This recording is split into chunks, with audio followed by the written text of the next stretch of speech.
வணக்கம் நண்பர்களே, அட்சய பாத்திர உணவகம் சேனலில் இன்றைக்கி நம்ம பார்க்க போகிறது பட்டர் பன். இந்த பட்டர் பன்னை நான் கோதுமை மாவில் தான் செய்திருக்கேன். ரொம்ப சாஃப்டாக இருக்குது. இது எப்படி செய்யலாம்னு சொல்லி பார்க்கலாம் வாங்க. 150 ml வெதுவெதுப்பான பால் எடுத்திருக்கேன். இதுக்கு கூட அரை டீஸ்பூன் அளவு ஈஸ்ட்டு சேர்க்குறேன். ஈஸ்ட்டு கூடவே 2 ஸ்பூன் சுகர் சேர்க்குறேன். சுகர் சேர்க்கும்போது ஈஸ்ட் வேகமாக ஆக்டிவேட் ஆகிரும். அதுக்காக தான் சுகர் சேர்க்குறது. 10 மினிட்ஸ்க்கு அப்புறம் ஈஸ்ட் நல்லா ஆக்டிவேட் ஆகிடுச்சு பாருங்கள். அடுத்து 2 கப் கோதுமை மாவு எடுக்கிறேன். இந்த கப்புக்கு 2 கப் எடுத்திருக்கேன். அடுத்து இதுக்கு கூடவே நம்ம ஆக்டிவேட் பண்ணி வச்சுருந்த ஈஸ்ட்டை சேர்க்கலாம். ஈஸ்ட்டும் பால் ரெண்டும் சேர்த்து இதில் சேர்க்கலாம். இதில் 150 ml பால் எடுத்திருக்கேன். அதையும் சேர்த்து நான் இதில் சேர்க்குறேன்.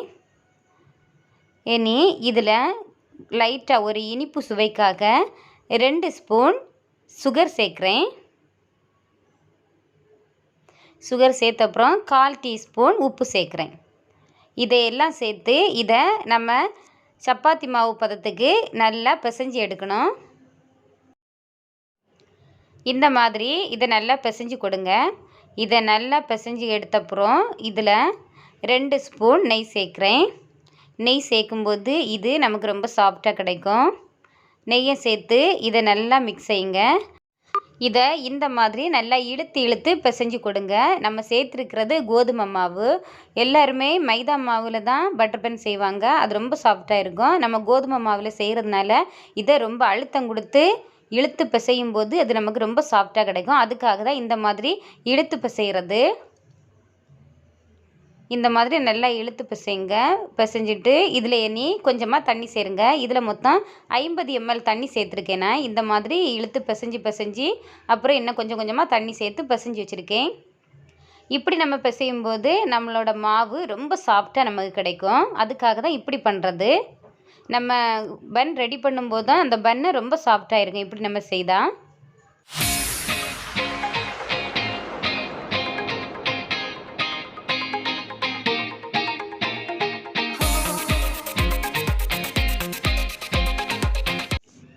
இப்போ நம்மளோட மாவு ரெடி ஆகியாச்சு. இதை 1.5 மணிக்கூர் கழித்து எப்படி இருக்குன்னு பார்க்கலாம். 1.5 மணி நேரம் கழித்து நம்மளோட மாவு நல்லா பொவ்வி வந்திருக்கு பாருங்கள். ஈஸ்ட் நல்லா ஆக்டிவேட் ஆகியிருக்கு. ரொம்ப சாஃப்டாக இருக்குது. தொட்டு பார்க்கும்போதே தெரியுது ரொம்ப சாஃப்டாக இருக்குது.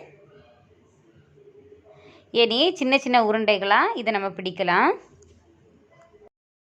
பட்டர் பன் செய்ய உருண்டை பிடிக்கும்போது இதை ரொம்ப அழுத்தம் கொடுத்து பிசைய வேண்டிய தேவையில்லை. 2 கைகளுக்கு இடையில வச்சு லைட்டாக ஸ்மூத்தாக இப்படி பண்ணி எடுத்தாலே போதும். நமக்கு நல்லதாக ஒரு உருண்டையாக கிடைக்கும்.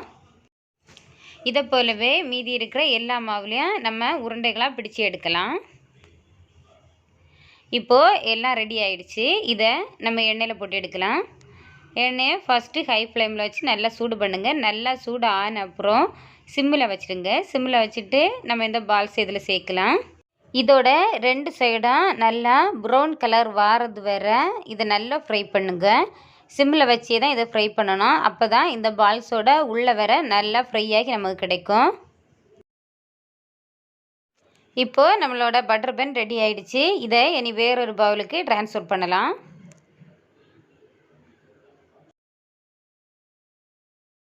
இதே போல் மீதி இருக்கிற எல்லா பால்ஸையும் நம்ம நல்லா ஃப்ரை பண்ணி எடுக்கலாம்.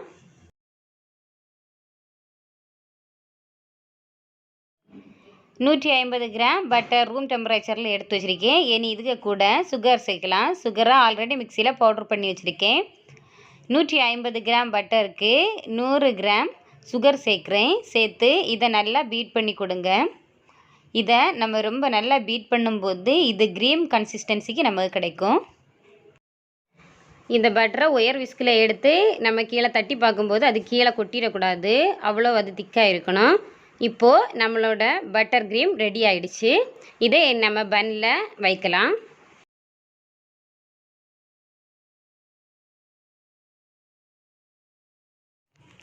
பாருங்கள், கட் பண்ணும்போதே நமக்கு தெரியுது இது ரொம்ப சாஃப்டாக இருக்குது. பன்னு ரொம்ப சாஃப்டாக இருக்குது. அதை ரொம்ப நம்ம இழுத்து பிசைஞ்சதுனால தான் இந்த அளவு சாஃப்டாக நமக்கு கிடச்சிருக்கு.